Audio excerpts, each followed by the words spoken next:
السلام علیکم ورحمۃ اللہ وبرکاتہ۔ امید کرتی ہوں آپ سب خیریت سے ہوں گے۔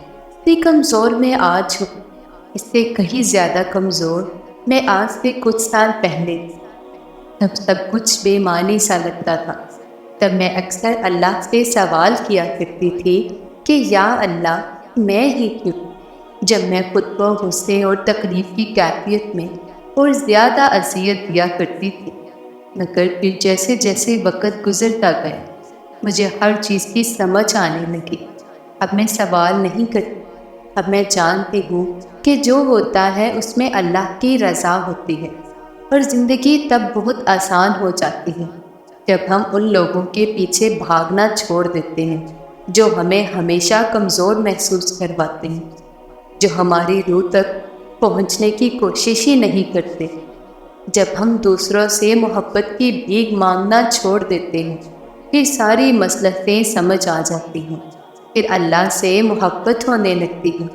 بس ایک وہی تو ہے جس سے بھیک نہیں مانگنی پڑتی، ہم تو بس سوچتے ہیں اور وہ عطا کر دیتا ہے۔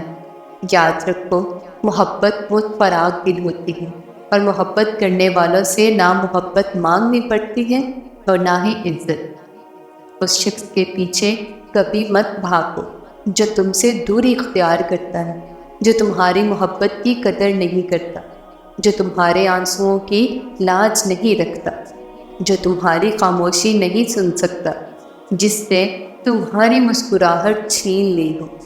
جو شخص ایک دفعہ تمہیں چھاؤں سے دھوپ میں لا کر کھڑا کر سکتا ہے، وہ دوسری دفعہ بھی تمہیں تکلیف پہنچاتے ہوئے لڑکھڑائے گا نہیں، جھجکچائے گا نہیں۔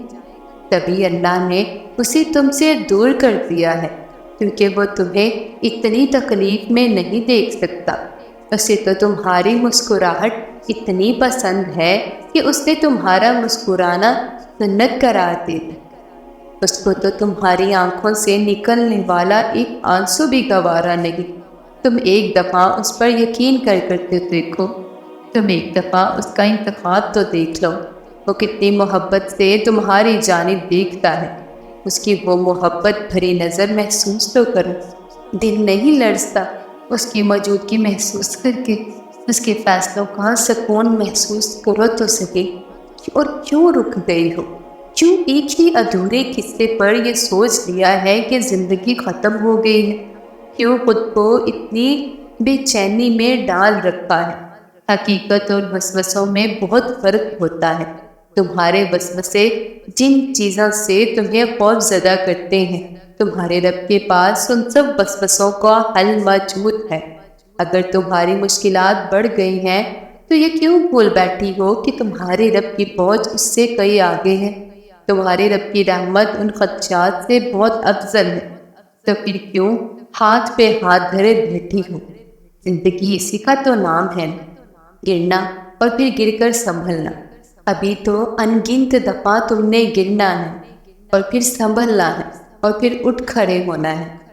تو پھر چھوڑو اس ضد کو، جو چلا گیا اس کے حق میں سلامتی کی دعا کرو، اور جو پاس ہے اس کے لیے پرواہ کرو کہ ہر انسان پر پردہ پڑا رہے، اور یہ جو دو چار رشتے باقی ہیں قائم رہے۔